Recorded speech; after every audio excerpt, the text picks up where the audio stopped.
dalam kesempatan hari ini saya ditemani oleh Ibu Tri Lestari Asa, guru mata pelajaran bahasa Inggris. Bagaimana kabarnya Ibu? Alhamdulillah ya. Pada hari ini kita akan melaksanakan supervisi kelas dengan tujuan yaitu untuk mengetahui dan mengevaluasi jalannya proses pembelajaran yang akan dilakukan di dalam kelas. Nah, sebelum saya nanti mengobservasi dari kelas Ibu, kita akan melaksanakan praobservasi dengan tujuan sebagai persiapan sebelum melakukan kegiatan supervisi kelas agar Ibu nanti semakin yakin, kemudian semakin percaya diri untuk melaksanakan pembelajaran di dalam kelas ya Bu. Oke.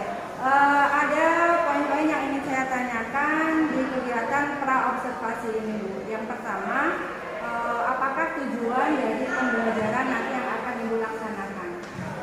Jadi dari tujuan pembelajaran itu saya sudah berikan ada 3 Bu. Yang pertama adalah peserta didik dapat mengidentifikasi profesional place. Yang kedua adalah peserta didik mampu memahami perbedaan penggunaan profesional place yang berbeda. Ya. Kemudian yang terakhir, yang ketiga adalah peserta didik dapat membuat tablet sederhana tentang profesional place. Jadi tujuan pembelajaran ada 3 macam ya Bu ya. Oke, baik. Kemudian di area pengembangan mana yang nanti akan Ibu capai? Area pengembangan yang akan saya capai adalah di pengetahuan. Di pengetahuan. Bisa dijelaskan pengetahuannya nanti seperti apa? Jadi area pengembangannya ada 3 ya. Yang pertama adalah pengetahuan. Jadi dari pengetahuan itu adalah penilaian hasil belajar yang bentuk soal evaluasi di tes ini. Jumlah soalnya adalah 5 pilihan belajar. Kemudian yang keterampilannya Bu? Jadi yang kedua keterampilan. Jadi keterampilan ini adalah penilaian hasil analisis atau informasi yang didapat ketika proses pembelajaran terjadi. Kemudian yang ketiga penilaian sikap. Jadi penilaian tanggung jawab, percaya diri dan kerjasama. Oke, baik. Jadi area pengembangan yang tidak dicapai ada 3 yaitu pengetahuan, kemudian keterampilan dan yang ketiga sikap. Oke, selanjutnya Bu, dalam pembelajaran nanti strategi apa yang sudah Ibu persiapkan? Jadi strategi yang saya pakai adalah berdiferensiasi berdasarkan kemampuan dari siswa. Dari pembelajarannya adalah diskusi kelompok, penugasan dan tanya jawab. Kemudian ada lagi Bu yang media, mungkin media dari pembelajarannya. Jadi medianya adalah laptop dan gambar. Mungkin hanya itu ya Bu ya, kegiatan yang kita lakukan di praobservasi kelas. Semoga nanti kegiatan di observasi kelas berjalan lancar dan Ibu semakin yakin untuk melaksanakan kegiatan pembelajaran di dalam kelas. Terima kasih Bu. Terima kasih, sama-sama Bu.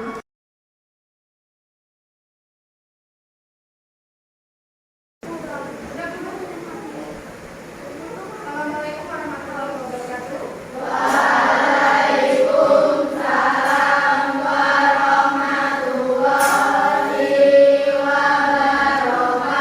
Good morning everyone. Good morning, Miss. How are you today? I'm good, thank you. And you? Very excited today. Thank you. So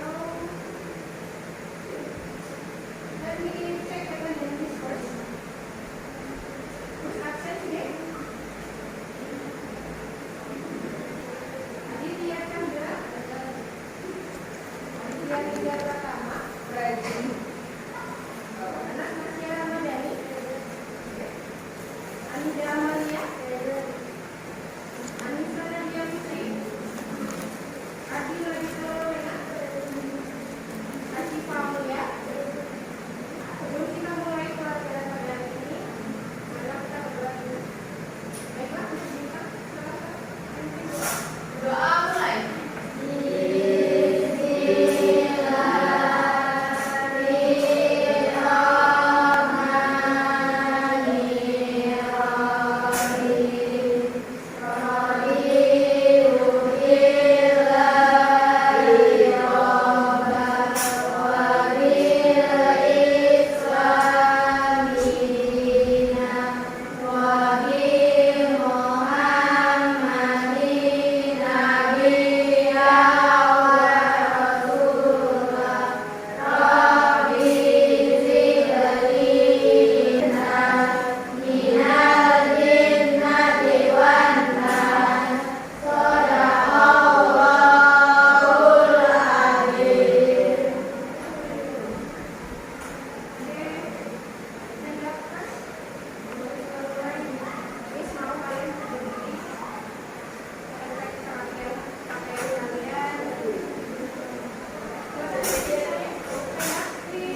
perhatian kepada semua ketua kelas harap berkumpul di masjid. Sekali lagi, kepada semua ketua kelas harap berkumpul di masjid. Terima kasih, tunggu.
Kalau instruksinya kurang berarti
Assalamualaikum warahmatullahi wabarakatuh. Perkenalkan, nama saya Lema dari UPTD SMP Negeri 1 Purbalingga, CGP Angkatan 11 Kabupaten Lampung Timur. Pada hari ini kami akan melakukan percakapan pasca observasi, dan dalam hal ini saya ditemani oleh Bu Asa. Selamat pagi Bu Asa. Dan ditemani oleh Ibu Dwi Puspitasari. Selamat pagi Bu.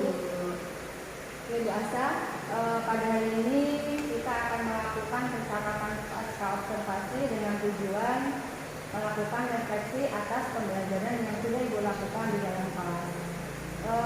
Ada beberapa hal yang ingin saya tanyakan. Yang pertama, bagaimana perasaan Ibu Asa saat kemarin melakukan pembelajaran di dalam kelas? Pastinya senang ya, karena kan jadi menambah ilmu. Sudah bertahun-tahun mengajar itu bukan berarti kan kita memiliki kesalahan ya. Jadi pasti ada kesalahan yang mungkin kita sendiri nggak sadar. Jadi dari yang kemarin ada ibu itu, jadi saya tahu kesalahan-kesalahan saya di mana, kemudian apa sih pembelajaran apa sih yang menyenangkan gitu untuk peserta didik.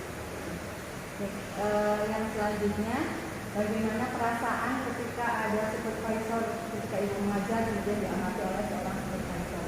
Pastinya grogi ya Bu, karena kan nggak pernah ditunggu, tiba-tiba ada guru yang menunggu kan pasti grogi. Yang ketiga, bisa Ibu ceritakan bagaimana proses pembelajaran yang telah dilakukan di dalam kelas kemarin? Jadi kemarin saya menggunakan pembelajaran berbasis karena mengingat peserta didik itu kan punya gaya belajar, kemampuan yang berbeda-beda. Jadi saya dari awal itu mengelompokkan peserta didik berdasarkan dari kemampuannya, yaitu dari tingkat tinggi, rendah, tinggi, sedang, dan rendah. Jadi dalam satu kelompok itu supaya mereka bisa berkolaborasi dalam pembelajaran. Dalam pembelajaran yang Ibu lakukan kemarin, adakah hambatan yang Ibu alami ketika melakukan proses pembelajaran? Kemarin hambatannya adalah dunia belajar ya. Jadi proyektornya itu sempat mengalami gangguan sehingga tidak bisa menampilkan media ajar saya, yaitu gambar. Jadi saya sedikit mengalami kesulitan ya, bagaimana nih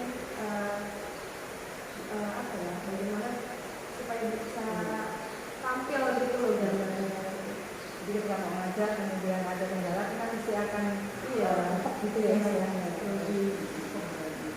Oke, selanjutnya, mengapa bisa terjadi hambatan tersebut? Mengapa bisa terjadi bahwa LCD-nya kok sampai tidak tampak gambarnya gitu? Pastinya kurang persiapan ya. Jadi harusnya kan persiapannya dilakukan sebelum kegiatan belajar mengajar itu. Harusnya sudah dipersiapkan apakah proyektornya itu support proyektor saya atau tidak kan. Harusnya emang dipersiapkan. Ternyata kemarin kan persiapannya pas hari jadi ya cukup gitu kan. Kemudian dari hambatan yang terjadi tadi, kira-kira solusi yang bisa dilakukan itu apa? Solusinya ya pasti ya persiapan dari jauh-jauh hari, persiapan apa. Ada lagi kan Bu, kira-kira solusinya selain persiapan yang matang gitu? Solusinya ya Hanya persiapan yang matang ya? Lakukan persiapan yang matang jauh-jauh hari sebelum pelaksanaan gitu ya.